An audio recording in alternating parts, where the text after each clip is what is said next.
Meus amigos, que a paz de Jesus possa nos envolver nesses instantes que estaremos aqui reunidos nessa casa de caridade que é o Grupo Espírita Fabiano, agora repleta de tantos companheiros de outras casas adjacentes, né?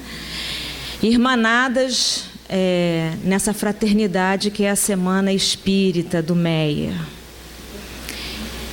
Temos que estar aqui muito felizes porque não só a equipe de Fabiano está aqui presente, mas a equipe de tantas casas que vieram juntamente com os seus dirigentes.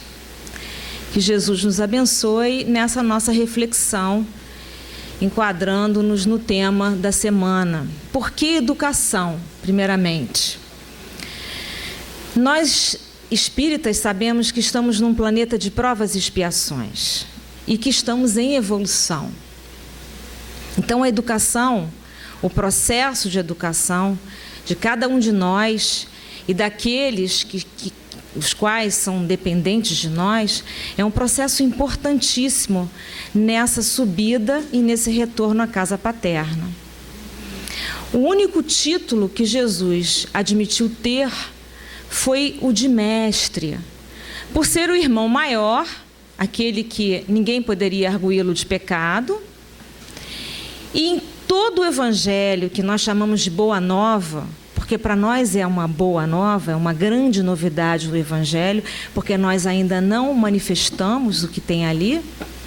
Diz o Livro dos Espíritos: quando o homem será feliz? Quando manifestar integralmente a lei de Deus, não porque é uma lei fora de nós, muito mais porque é uma lei de dentro de nós, e por isso o Evangelho é uma boa nova. E a novidade do Evangelho, a doutrina vem nos trazer com um conceito monista de religião. Não é panteísta, não é monoteísta, a ideia de um Deus único, mas é mais do que isso. É a ideia de um Deus imanente e um Deus transcendente. Isso é um monismo. É um Deus que é a causa primeira de todas as coisas, cuja todas as substâncias de toda a criação proveio dessa causa, mas é um Deus maior que a criação. Eu e o Pai somos um, é o monismo da imanência, mas o Pai é muito maior, é o monismo da transcendência. A doutrina, ela, interpretando o Evangelho, ela vai trazer toda a ideia dentro da educação da essência do Espírito em nós e que se perdeu conscientemente, não inconscientemente, mas conscientemente, de todos nós.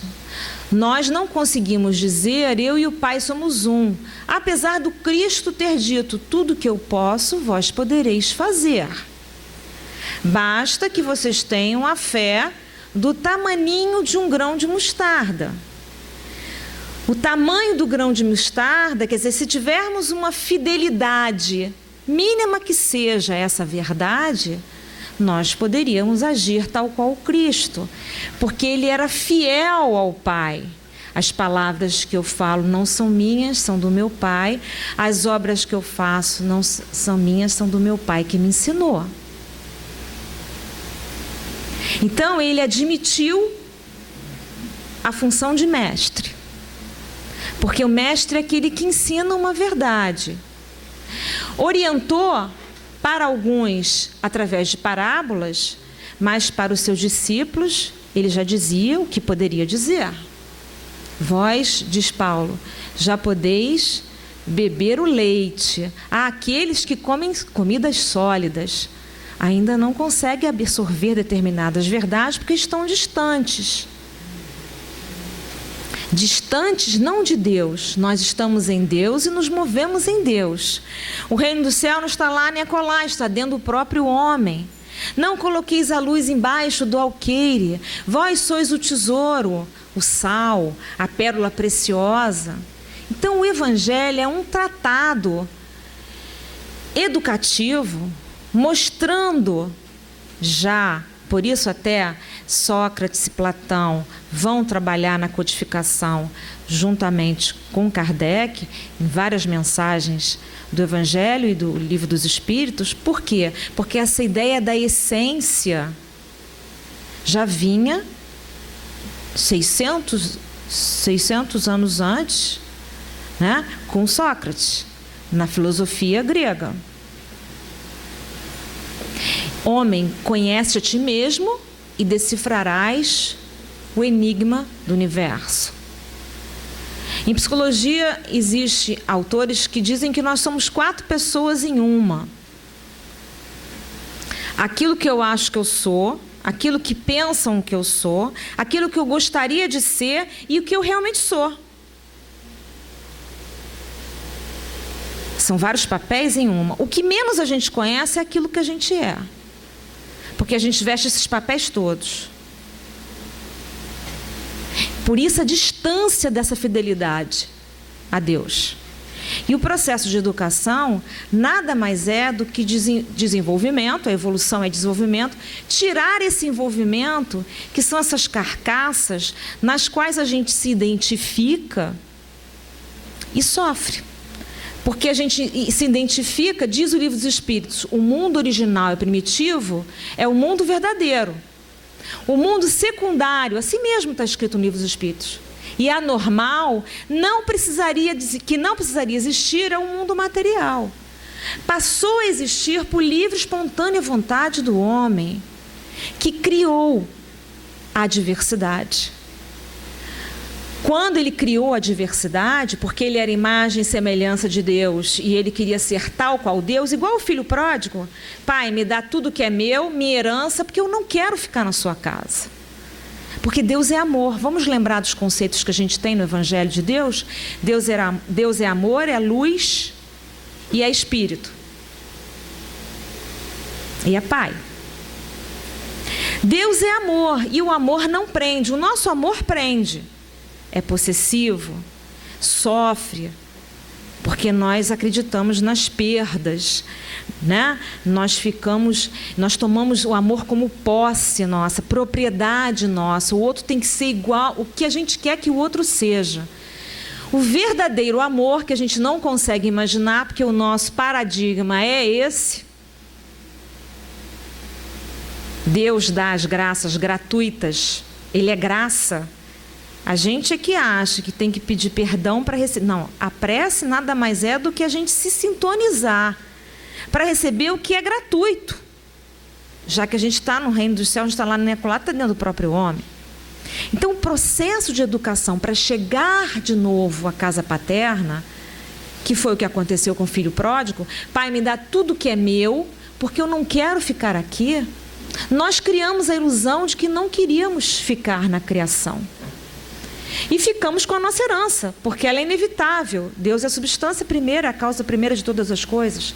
Carregamos o melhor, somos deuses e todos filhos do Altíssimo. Mas desconectados, porque acreditamos nas mentiras da vida material. E o maior objetivo de uma religião não é a reencarnação e a gente descobrir quem a gente foi, o que eu tenho que pagar. O maior objetivo é a evolução espiritual. Tanto que Jesus disse para Nicodemos: se você não entende essas coisas da terra, imagina o renascimento pelo Espírito. Porque senão nós vamos ficar nesse, como dizia Newton Moechá, nós vamos ficar nesse ping-pong da vida. Vai para lá, vem para cá, paga aqui, paga acolá, vai para lá, vem...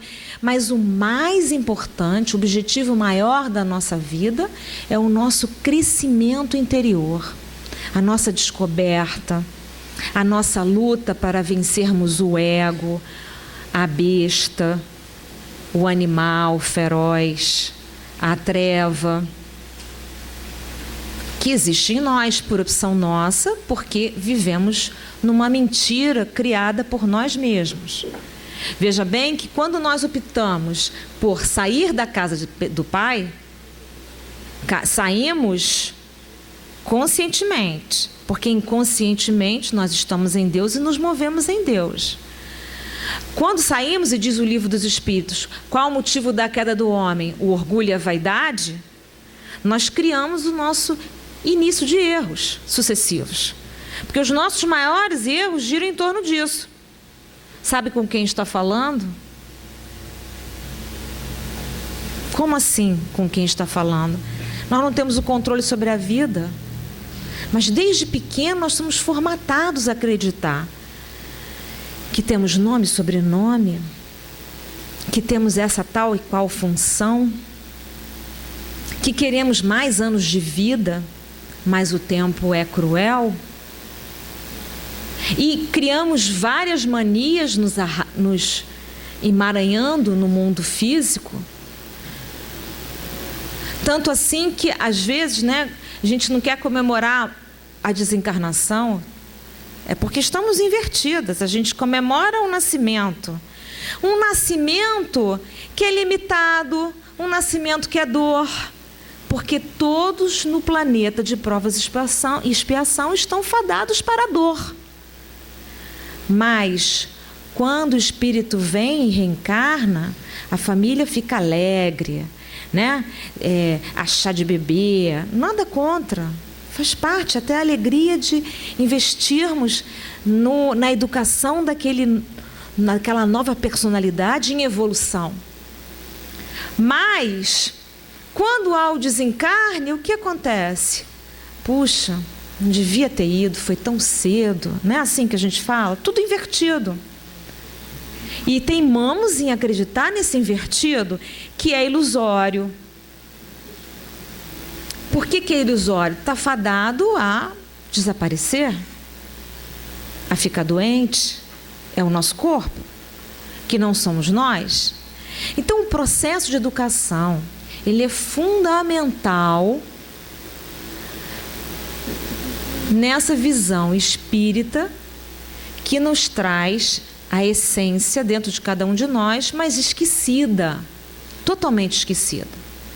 Por que trazer Kardec e trazer Bezerra? Não só porque a semana é Kardec e Bezerra, mas porque Kardec representa o codificador da doutrina cristã, da doutrina espírita, interpretação do Evangelho.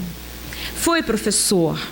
Nós vamos aqui trazer frases de Kardec antes de ser Kardec, antes de ser espírita, como o professor Hippolyte Léon Denisard Rival, como ele pensava já naquela época.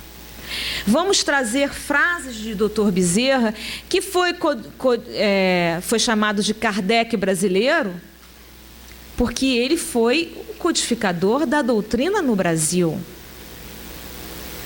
Sustentou-a no início com vigor, com clareza, com debate e muito mais com exemplo, porque foi um médico dos pobres.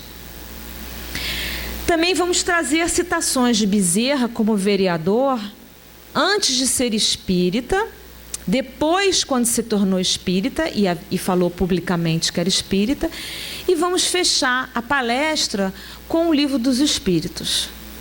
Então, a educação é importante muito para cada um de nós, nesse exercício de fazer renascer novamente, né? Nascer de novo em nós, a fidelidade, a essência, a condição de filho do homem, a condição de filho de Deus. Isso se faz através do lema que nós temos na doutrina, que é fora da caridade não há salvação. Se nós precisamos nos salvar, é que estamos todos naufragando. E qual é a solução para quem está em perigo? A caridade. Mas a gente só vai conseguir fazer a caridade se nos educarmos. E a educação é não olhar para si, olhar para o outro. E esse processo é essa luta interior entre a essência e a personalidade, entre o anjo e a besta. E Paulo já falava, porque sempre faço o que eu não quero e não consigo fazer o que quero. Então, o processo de educação vai entrar aí. E ele é, primeiro, individualmente, responsabilidade nossa. E, consequentemente, com o exemplo, passa a ser social, o trabalho educativo. Não é à toa que no livro Nosso Lar, que a gente vê ali a história da Dona Laura, se vocês se recordam, a Dona Laura recebia bônus hora em dobro, diz o texto, Dona Laura havia sido viúva, havia sustentado com a costura 4 filhos, desencarna, vai passar 40 anos no nosso lar, na colônia de serviço e de auxílio e de regeneração, que basicamente era o objetivo da colônia Nosso Lar, auxílio e regeneração e planejamento de novas encarnações, e ela vai trabalhar com crianças, e diz ali que o trabalho com criança rendia a ela bônus hora em dobro, quer dizer, a moeda, porque nossa cabeça é a mesma quando a gente desencarna, a desencarnação não muda os nossos paradigmas, os nossos modelos, a lei é sábia, ela não violenta a nossa trajetória, então lá existe uma troca, uma moeda, um depósito, fruto de um trabalho em função do outro, assim como todo o trabalho do mundo é em função do outro. A gente pode reclamar, a gente pode não parar para pegar o usuário do ônibus no ponto, mas a obrigação é ele parar para servir o outro. Toda profissão, ela tem como função o outro. E há uma troca aqui, um pagamento. Lá também, qualitativo. Lá é tão qualitativo que ela recebe em dobro, porque ela educa. E educar significa mais do que informar. Significa informar e viver o que você está informando. Por isso é em dobro. Então, no nosso nível, a educação ela se faz importante para cada um de nós nesse processo de subida e desenvolvimento que a evolução propicia. A dor, ela é educativa no nosso nível, porque no nosso nível ela faz a gente se tornar humilde e buscar dentro de nós a confiança, a total noção de que nós não temos o controle da vida. Então, repara como a dor para nós, ela é educativa. Para os grandes evoluídos, ela é chamada de irmã dor, como foi com Francisco de Assis. Porque a dor é um processo no nosso nível educativo. Então, a gente vai começar aqui com Kardec.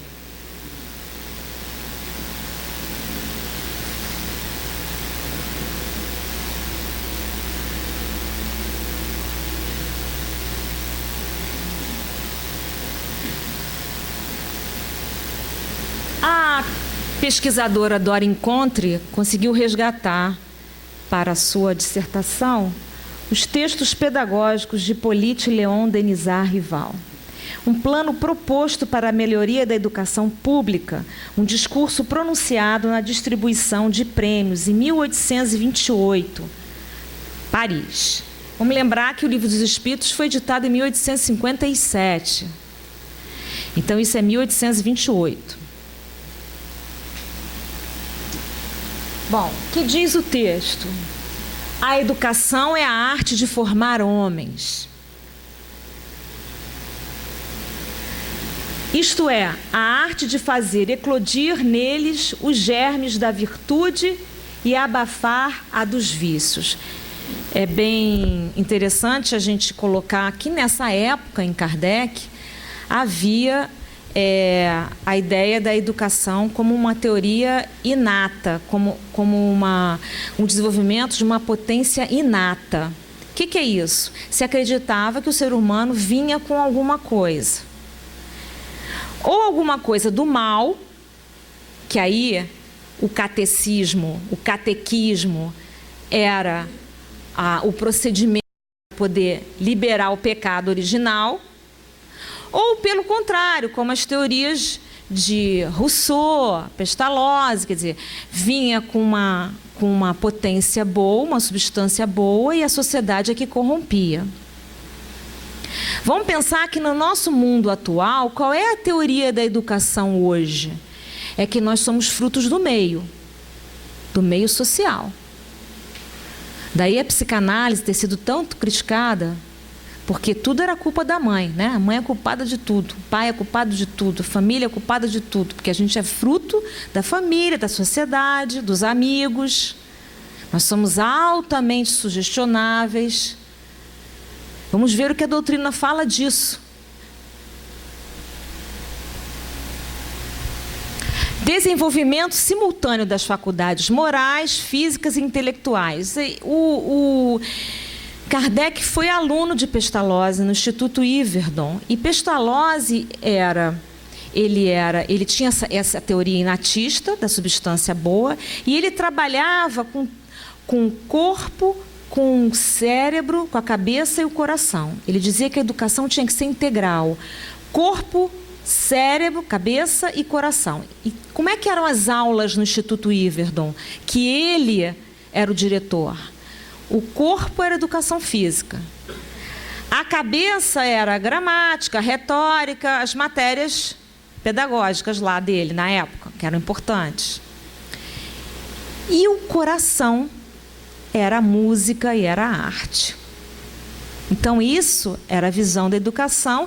E Kardec vai dizer o desenvolvimento simultâneo das faculdades morais, físicas e intelectuais. Havia sido um bom aluno de Pestalozzi. Naquela época, o bom aluno fazia um ensino mútuo, né? Ele dava aula para os colegas, era normal acontecer isso.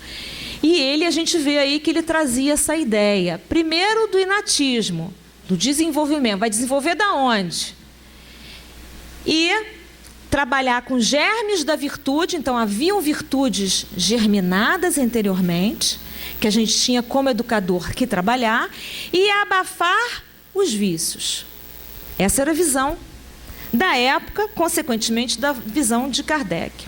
Assim como a educação intelectual consiste na soma das ideias adquiridas, a educação moral é o resultado de todas as impressões recebidas, impressão mantida, frequentemente repetida, um hábito. Então ele vai falar de impressões, que a educação se faz também através de impressões. Impressões nada mais é do que os exemplos que a gente vê e a gente copia. Então uma coisa é a gente falar, outra coisa é a gente viver. Daí o Cristo ser o mestre e o grande educador do planeta, o governador dos nossos destinos. Estarei convosco até os fins dos tempos da nossa evolução. Porque não só ele falava palavras empacotadas de amor. Ele falava e vivia o que ele falava. Vários queriam pegá-los porque ele estava fazendo milagres no sábado. E como ele falava sobre o sábado, sobre o trabalho do sábado, em relação ao amor ao próximo. E Kardec vai mostrar que impressão nada mais é do que uma formação moral. Trabalhar com educação moral. O que vemos, e se a pessoa que está do lado de fora, ela afetivamente está ligada a mim, a impressão vai ser muito maior do que ela está fazendo. Então aqui ele vai falar de intelectual e também de educação moral, naquela época. E diz mais, a mãe é a primeira educadora de seus filhos. Vamos lembrar que naquela época se iniciava muito a infância com outro olhar, que antes era um adulto em miniatura.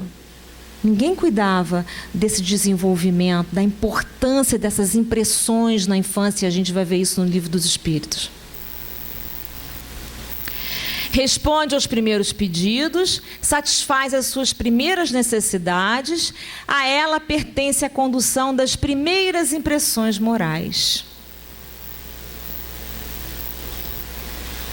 Eis o segredo da educação moral: apreciar o efeito de todas as impressões sobre as crianças e em saber dirigir as circunstâncias que podem produzi-las.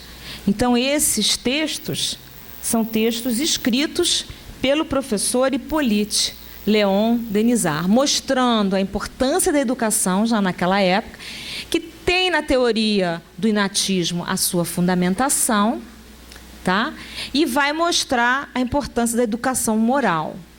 Quando ele chega ao Espiritismo e conversa com os espíritos e faz as perguntas e chega ao Livro dos Espíritos, é fácil, muito fácil para ele agora mostrar o porquê dessa importância da educação moral. Ora, que se examine o interior das famílias e calcule a multidão de lamentáveis impressões que as crianças estão em condições de receber frequentemente desde o berço. Super atual. Hoje a gente tem uma grande discussão, né, por conta das crianças que têm que ficar em casa. Não existe mais orfanatos, né? Não existe mais aquela estrutura que se tinha no passado, desde 93. E a gente, às vezes, vê lamentáveis impressões nas famílias que hoje precisam ter a responsabilidade moral da educação dos seus filhos. Porque vai continuar esse ping-pong. Se não tiver orientação, se não tiver uma mudança, é um vai e volta, até acordar para a importância da educação moral entre os semelhantes, no social, no desenvolvimento social da nossa sociedade. E a gente fala isso e a gente vive isso. Antigamente, você passa pela Frei Caneca, lá tem escrito naquele novo conjunto habitacional, lá tem escrito casa de correção. Hoje é penitenciária. Mas naquela época se chamava casa de correção. Quando que vai ser casa de educação? Porque nós somos espíritas, nós sabemos que não adianta só aprender, deixar preso e não educar. Não adianta matar e não educar. O traficante tal foi pego lá. Não adianta, porque ele continua na esfera perturbando. Ele não se encontrou. Então, estamos todos ligados quando se fala educação. Todos estamos comprometidos quando se fala educação.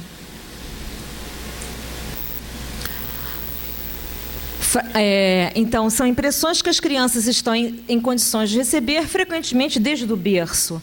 Fraqueza materna, maus exemplos e por maus conselhos domésticos. Depois, na mocidade, esses vícios criam profundas raízes e as paixões se desenvolvem com energia. Na nossa condição evolutiva, a maioria reage assim às impressões errôneas. São raros os que estão acima disso. Existem? Existem. A psicologia não explica. A psicologia social não explica. São seres mais evoluídos que não estão sujeitos ou subjugados a essas impressões. Mas é muito difícil.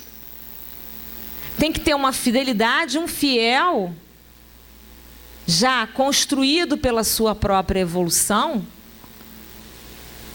cujas essas impressões externas não o contaminam. Ele sai incólume, às vezes, das famílias perniciosas, alcoólatras, viciadas. São raríssimas. Na maioria, nós temos as impressões. E quando entramos numa religião, qual é o objetivo da religião? É a reflexão. É o que diz Santo Agostinho, botar a cabeça no travesseiro, refletir sobre o dia, se analisar, se observar. Isso é um processo de educação. E nesse processo nós vamos nos revendo e vamos nos desimpregnando das impressões externas. Que é difícil pra caramba. Porque nós ainda estamos atrasados. Ainda somos personalidades ainda muito marcadas por essa formação de vícios, de ligações afetivas, de posse. Então, reproduzimos com mais facilidade, mais espontaneamente, os aspectos adquiridos sem reflexão.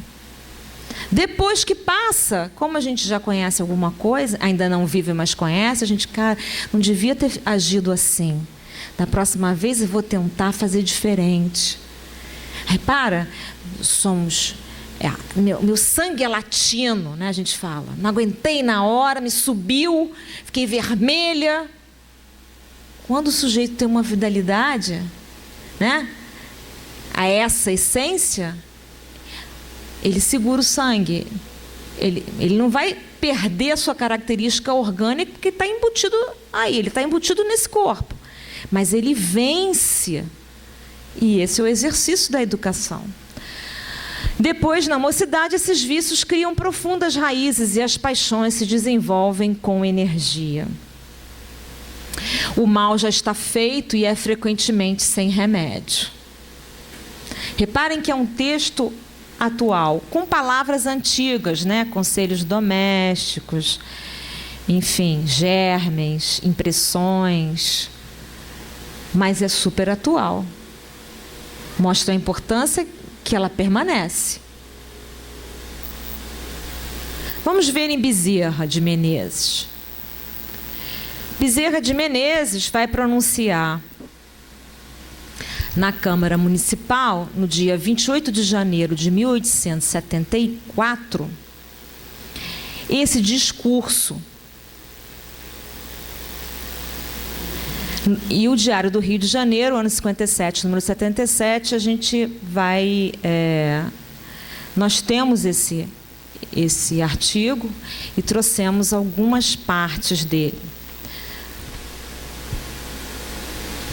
Quando por todo o país se desenvolve a Santa Cruzada contra a ignorância, que é o mais escarniçado inimigo do bem-estar de uma sociedade, não pode a Câmara Municipal da Corte ficar indiferente e arredia. Vamos pensar que ele foi, durante muito tempo, vereador. E houve um momento que ele foi prefeito do Rio de Janeiro. Então, nesse discurso, ele vai fazer um discurso todo sobre a importância da educação formal, da instrução, que era, na época também, final do Império, né? 1874, né? A República vai chegar em 1889, ali já se começava a se falar na importância, né, de formalizar, institucionalizar a educação. E ele então vai dizer que a corte da qual eles fazem parte como vereadores não pode ficar indiferente e arredia a importância da cruzada contra a ignorância. E o essencial é dar-se à infância a instrução sem a qual mal ou nunca poderá ser útil à sua pátria e compreender os deveres e direitos de cidadãos. Nós estamos falando em 1874. Um ano depois, ele vai escrever para o seu irmão, que vai perder a sua filha, se dizendo espírita, mas publicamente ele só vai fazer isso em 1869. Então, aí ele ainda era católico, mas já tinha lido. Aqui não, desculpem. Em 1874 não. O próximo é que a gente vai ver. Escolas de toda forma, mas escolas por toda parte. Eis no que se deve cifrar todo o nosso empenho e maior esforço. Então, como político, diferentemente do nosso momento, ele lutava por escolas, acreditando na instrução do povo. Para virar o quê? Cidadãos. Nos 3 anos de vereador que nos faltam, podemos assentar as bases de um vasto sistema de instrução elementar por conta do município, dotando a cidade com mais 100 ou mais escolas. Se vocês pegarem todo esse discurso, vocês vão ver que ele a ideia dele é aceitar as propinas. Ele diz, vamos aceitar as propinas que dão para as eleições, mas em benefício da escola. Ao invés de falar que está errado, que está certo, está errado, está certo, e aceitar, vamos usar e fazer 100 escolas. Olha que coisa atual. Porque hoje a gente estava lá no Globo News vendo aquela coisa toda lá, né? Deu para quem, deu para não sei quem, não sei o quê. Se a gente tivesse aqueles milhões, sei lá, bilhões, na educação já estava resolvido, a gente não ia... né? Não ia ficar nesse lava-jato. A gente fala, que bom. É verdade. Porque foi, de alguma forma, um dinheiro que não é bem visto, mas foi para uma utilidade.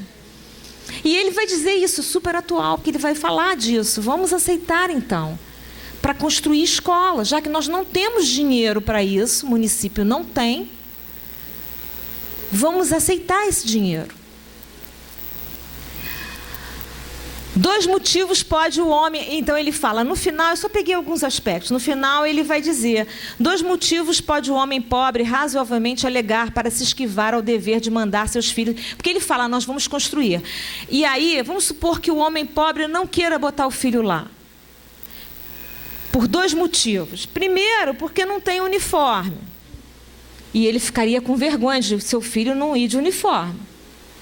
A escola tinha que ser democrática. Segundo, porque o filho trabalhava para sustentar a família.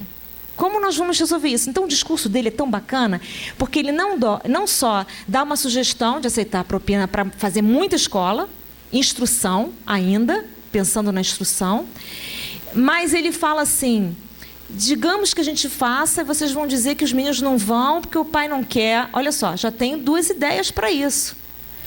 Porque hoje no nosso município, a prefeitura dá uniforme, dá mochila, dá lápis, cola, dá tudo, caderno. Alguns municípios não têm isso. Naquela época, o que ele vai dizer? Olha só. Tome a Câmara a iniciativa de procurar as associações religiosas, né? Procurando remunerar por meios dignos de ambas as partes, as que mais se distinguiram, e eu tenho firme convicção de que nenhuma paróquia do município deixará de correr ao nosso apelo, de dar os uniformes para as crianças. Então, a gente pode conseguir essa negociação com essas associações, os meninos vão uniformizados e vamos resolver o problema do trabalho. Para remover-se o segundo motivo, também até certo ponto, respeitável, já ficou proposto um meio conveniente, as aulas noturnas. Isso naquela época, gente, que nem se pensava nisso. O mais importante era instruir. Então, vamos tentar resolver da melhor forma possível. Hoje a gente sabe que a criança não pode trabalhar, tem um Bolsa Família para manter lá na escola. Naquela época, o curso noturno para a criança que trabalhava, porque era necessário, naquela visão ainda, o curso noturno era uma solução. Então, ele, como católico ainda, mas como um homem de bem, como um político de bem, ele vai pensar a educação com mais amplitude. Tudo bem que ainda é uma educação de instrução. Levar a instrução que nem se tinha. Em 1874, já tinha havido a lei do ventre livre. Então, os negrinhos, os filhos das escravas, já eram livres e ficavam perambulando nas ruas, marginalizados. O governo obrigava as famílias a ficarem até os 8 anos de idade, pagando lá uma taxa. Mas qual fazendeiro prepotente e rico queria arcar com isso?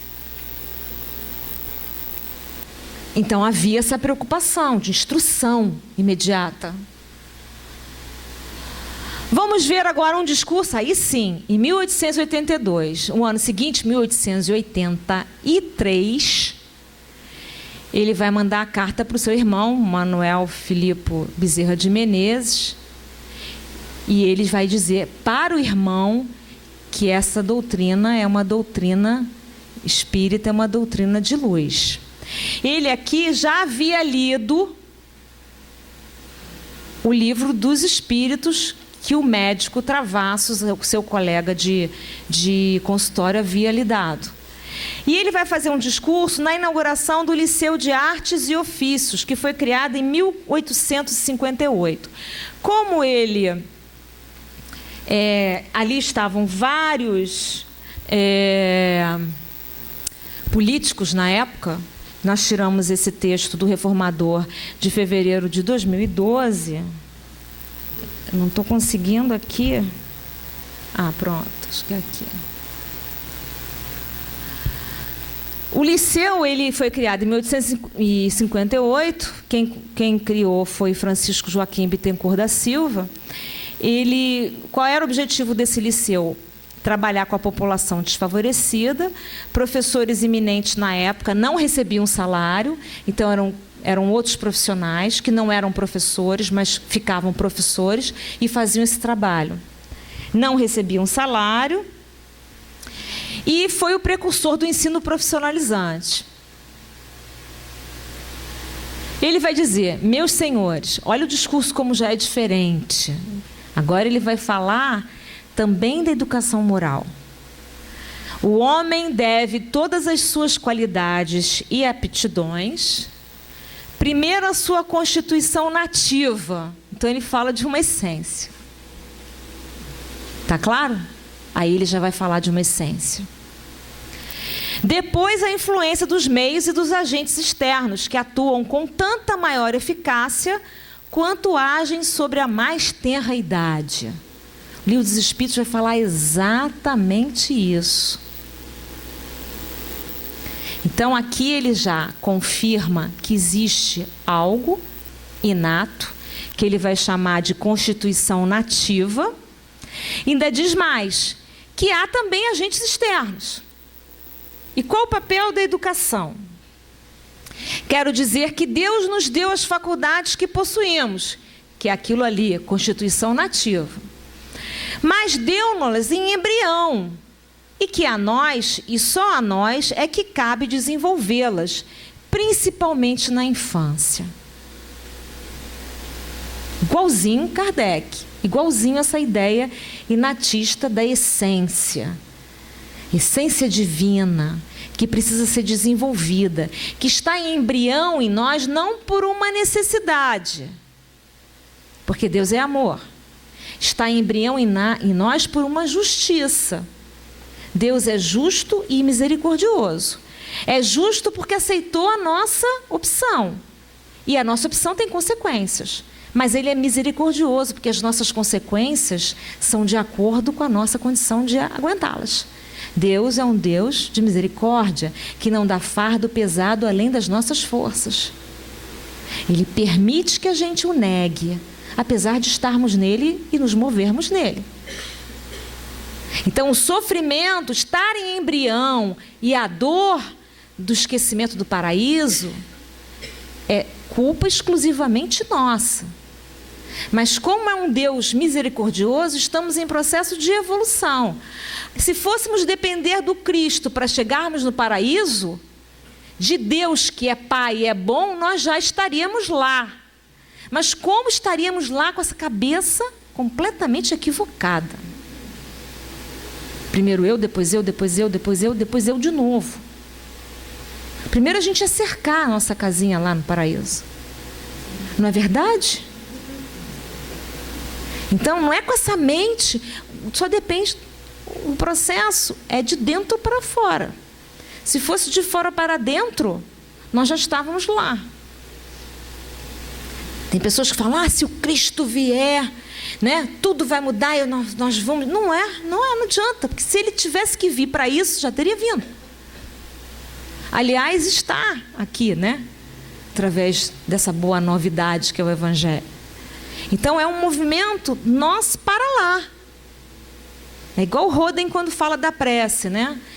A prece, ela nunca é a causa, ela é sempre a consequência. A prece é como uma janela que você abre. Lá fora está o sol, diz ele. Uma imagem muito interessante.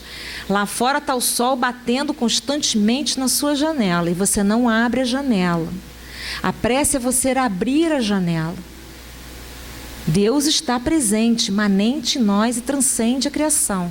Nós estamos em Deus, mas não sentimos. Então a prece nada mais é do que uma condição para a gente chegar a essa verdade. A condição é a gente se tornar humilde, a gente falar menos, ouvir mais, sentir mais, observar mais, tudo que a gente não faz. Tudo que a gente não faz, porque a vida nos exige essa loucura, essa correria. A gente acha que tem um controle de tudo. De tudo. E quando alguma coisa sai fora, a gente fica igual criança, né? Por que comigo? Por que eu? Por que eu? Por que eu? Igual a visão do adolescente, né? Isso é injustiça, por que eu? Então vamos continuar aqui, ó. Essa missão, de todas as que nos incumbe, a mais elevada, além de ser da maior conveniência social, é, por igualdade de circunstâncias, de suma necessidade pessoal, a missão educacional. A educação aplica-se especialmente às faculdades afetivas e prepara o homem moral. Aqui ele já vai falar de uma educação, não mais de instrução. E ela vai aplicar-se às faculdades afetivas, ao coração, provocando um homem moral. A instrução aplica-se às faculdades intelectuais e prepara o homem esclarecido. Olha a diferença que ele vai fazer aí no discurso. Estava presente Rui Barbosa nesse discurso. Há, pois, indeclinável necessidade de alterar os fundamentos da escola atual, de alargar-lhe a base. Olha que coisa atual isso aqui. Há necessidade de alterar os fundamentos da escola de hoje. Isso em 1883.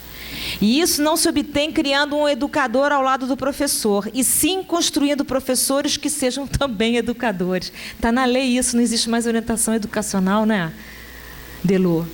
Que o professor tem que ser orientador. Isso ele falou em 1883.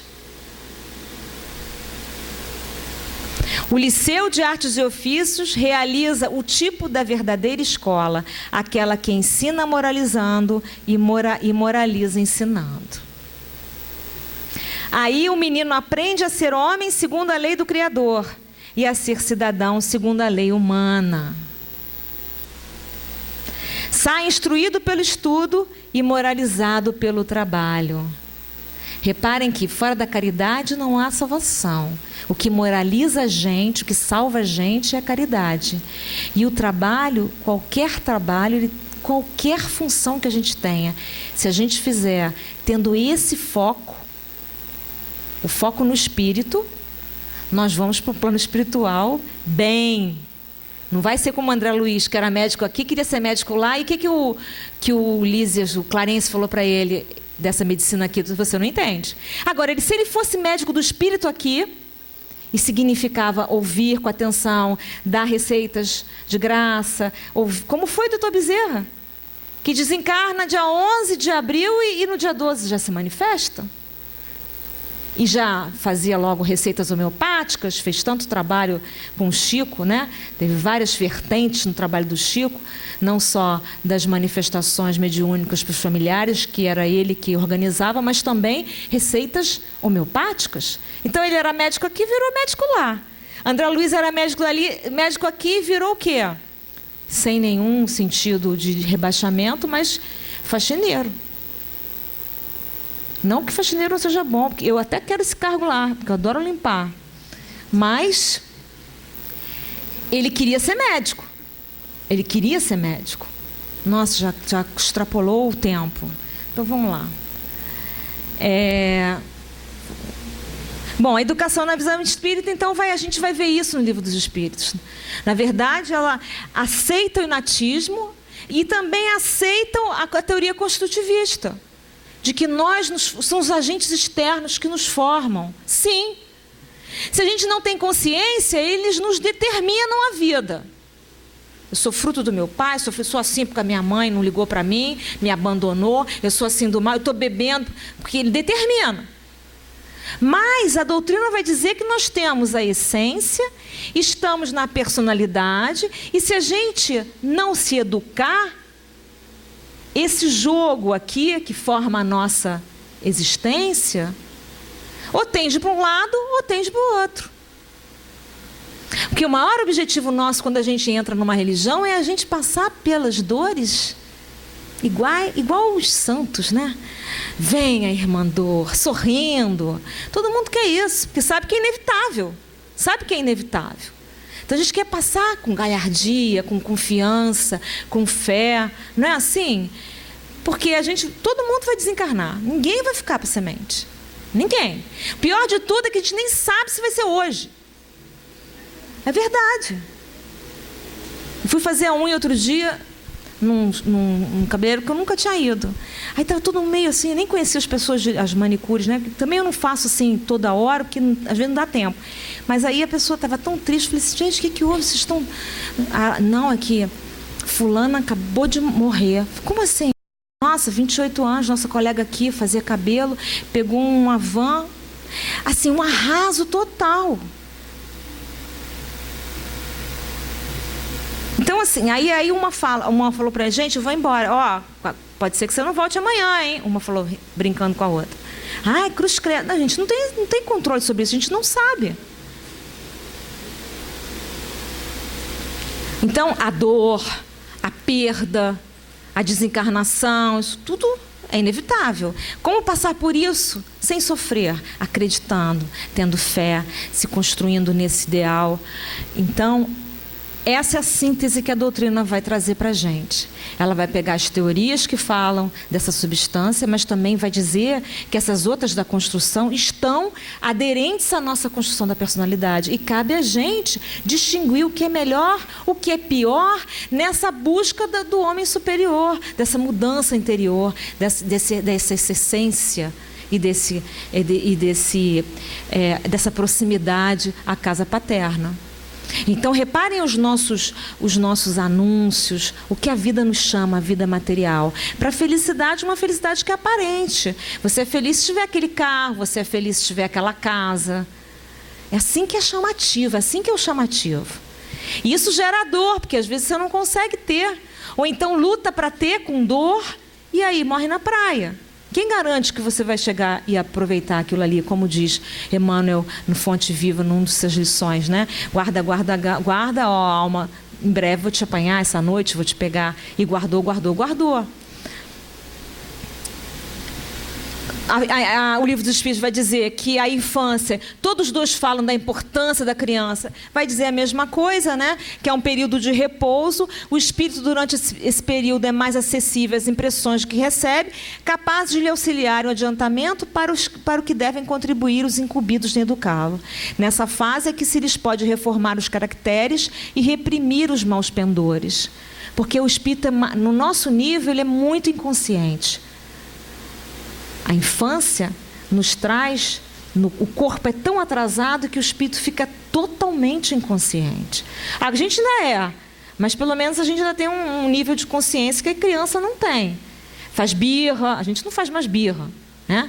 Lá no livro de André Luiz, Mensageiros ou Missionários, a gente tem um orientador que o André Luiz foi revê-lo na praia fazendo birra porque queria sorvete e a mãe não queria dar. Ué, esse aí foi o orientador lá na colônia? Ele? Pois é, para você ver como a gente é. Diz o texto em francês, estupide. Estúpido mesmo, na infância. Agora, se você tem aqueles incumbidos de educar com essa visão de que está ali formando, que é um trabalho social, a educação, é uma responsabilidade perante a evolução do outro, é uma caridade que a vida nos faz fazer por uma questão biológica. Nós somos tão atrasados que a gente acaba amando o inimigo porque ele tem o meu sangue. Porque ele é meu filho, tem o meu sangue. Aí a gente acaba amando porque não tem jeito. Põe o nome, sobrenome, rala para botar ele na faculdade, mas foi aquele inimigo. A vida quer o melhor para nós, quer que a gente ame aquele inimigo. Como a gente não consegue conscientemente, vai por inconsciente. Então, vem com o mesmo sangue, a cara do pai. Ele é a cara do pai, igualzinho o pai. Você fica orgulhoso, mas é aquele teu inimigo do passado. A vida é muito sábia.